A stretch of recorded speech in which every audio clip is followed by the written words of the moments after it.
Kemudian yang ke 5 ke keempat, 5 ke keenam. Pokoknya hitung aja sendirilah. Ya, tukang sirik, dukun, sihir, apalagi nanti mabok, zina. Yang keenam. Yang keenam, akilan riba, pemakan riba. Oh, sekarang banyak riba. Riba banyak. Hampir riba berataan. Ya. Riba. Akilan riba, pemakan riba. Ini tidak diampuni dosanya pada malam nisfu Sya'ban.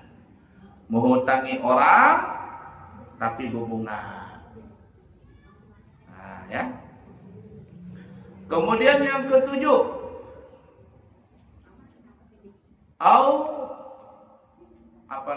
yang ketujuh, uququl walidain, durhaka kepada orang tua.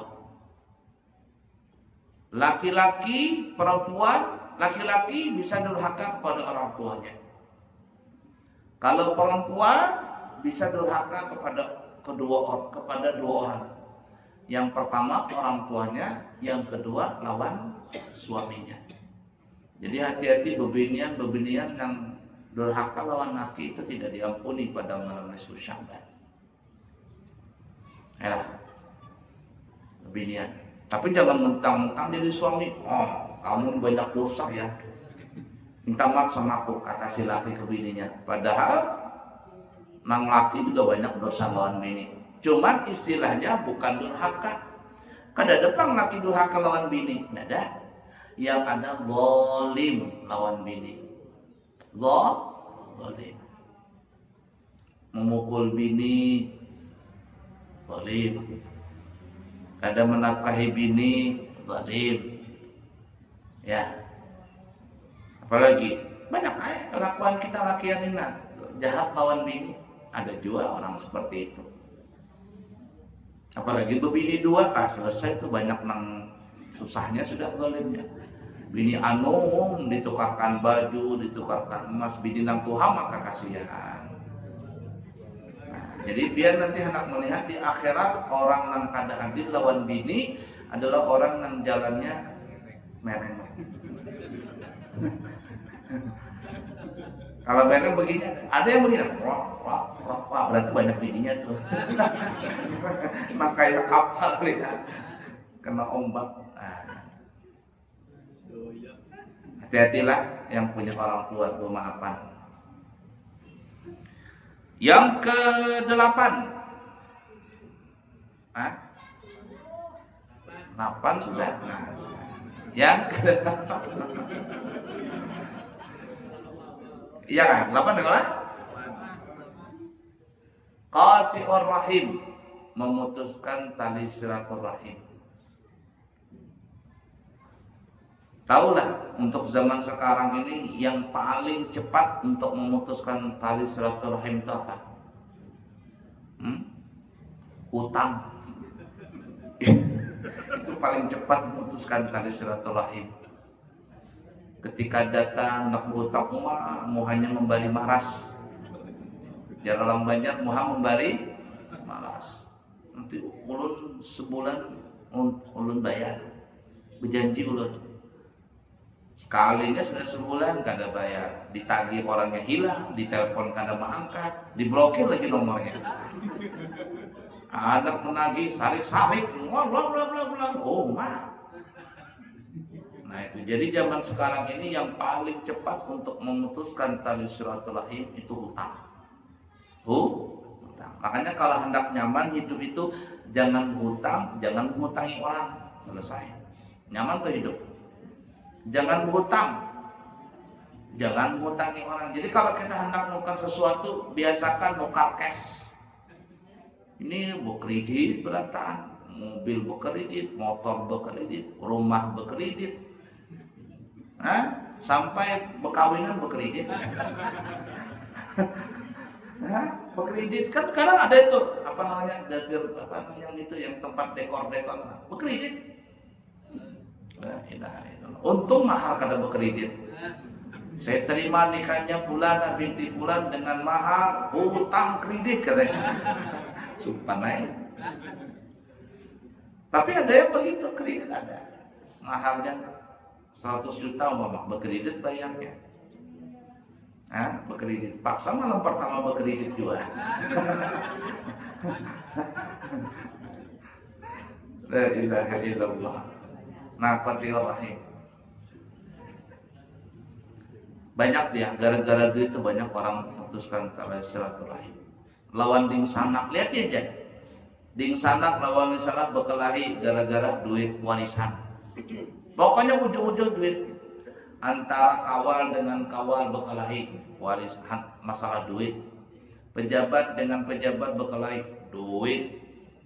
Dulu kelantang kelontong kesana kemari, duit juga memisahkannya. Duit, ngeri duit ini. Ya. Duit, ada duit urusan lancar, ya. Ada duit urusan ada lancar. Nah, itu. Yang ke-9, awisyahna berkelahi.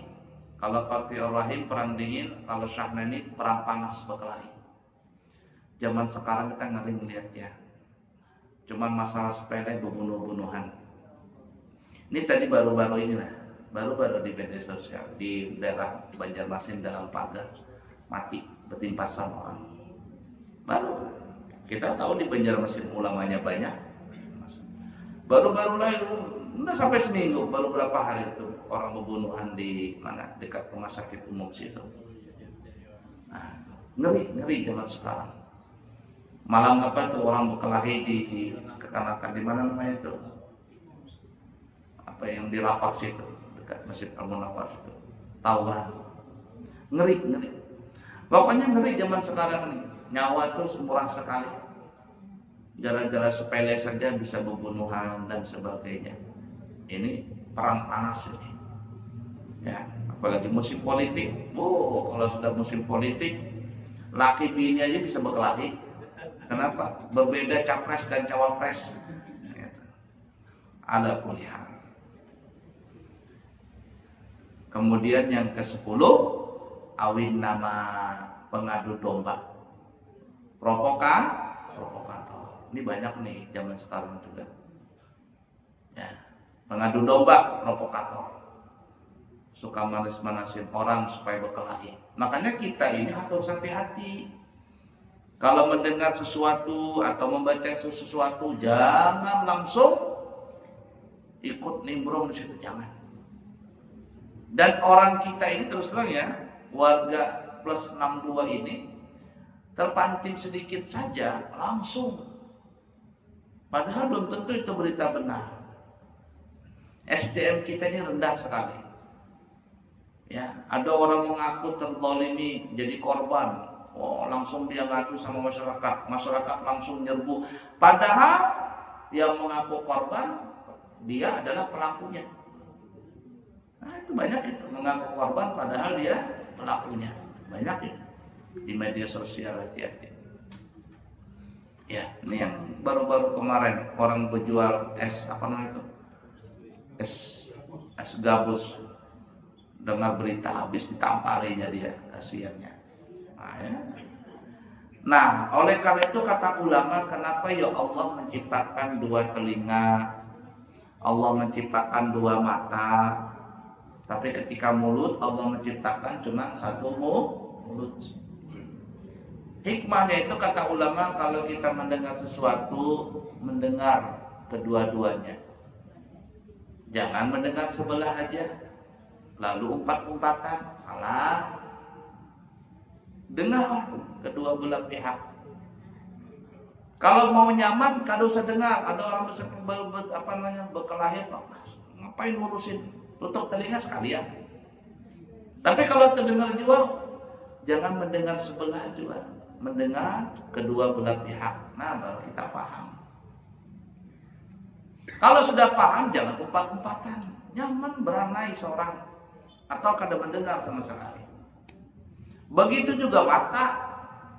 Jangan melihat mata dengan sebelah saja. Kita melihat yang kanan, lihat yang kiri. Sekarang ya tadi hati-hati. Melihat kita dari sebelah kanan kayak orang begini, tapi sebelah kiri beda, dia sudah angle-nya tuh, cara mengambilnya itu beda. Nah, ini mata. Jadi mendengar pakai dua-duanya, melihat dengan dua-duanya. Tapi mulut, kenapa Allah ciptakan satu saja? Supaya kita jangan banyak pepandir. Nang sebiji aja banyak pandir. Bagaimana kalau diciptakan oleh Allah dua? Nah, makanya bebinya itu paling banyak pepandir. Daripada, coba takut aja, psikologi itu lah, psikologi. Banakan mana lakian mau binian pepandir? Sehari semalam, binian. Kenapa? Karena memang Allah ciptakan dia punya mulut dua. Memang seperti itu sudah takdirnya. Mohon maaf lah nenek-nenek, ibu-ibu di belakang. Memang seperti itu. Maka kalau ibu-ibu itu kalau pepandir, ya Allah, kalau sudah menyambati orang, kada lagi pakai telunjuk, pakai mulut, monyok, pakai mulut, monyok. Dan semakin pelan pepandirnya, itu semakin dahsyat ceritanya. Coba tahu lah apanya. Semakin pelan ceritanya itu, semakin dahsyat itu cerita. Nah, jadi hikmahnya itu kenapa Allah ciptakan satu mulut, supaya jangan terlalu banyak pandir. Kenapa Allah ciptakan dua telinga? Supaya kita mendengar kedua belah pihak. Kenapa Allah ciptakan dua mata? Supaya kita juga melihat kedua belah pihak. Nah, kesimpulannya, malam nisfu Sya'ban insyaallah ya, malam Selasa ya. Sebelum itu kita bertobat semuanya, minta ampun Allah Ta'ala lawan makhluk. Dan apabila ada salah satu di antara kita melakukan salah satu dosa yang 10 tadi, segeralah bertobat. Karena siapa yang tidak bertobat, maka kata Jibril, fala yughfaru lahum hatta yatubu wa yatruku. Malam nisfu Sya'ban, Allah tidak akan mengampuninya dan Allah meninggalkannya, kecuali mereka bertobat dan meninggalkan perbuatan itu. Ini yang kami bisa sampaikan, semoga bermanfaat. Mohon maaf, mohon ampun. Subhanakallahumma wa bihamdika asyhadu an la ilaha illa anta astaghfiruka wa atubu ilaihi. Wa akhiru kalam, assalamualaikum warahmatullahi wabarakatuh.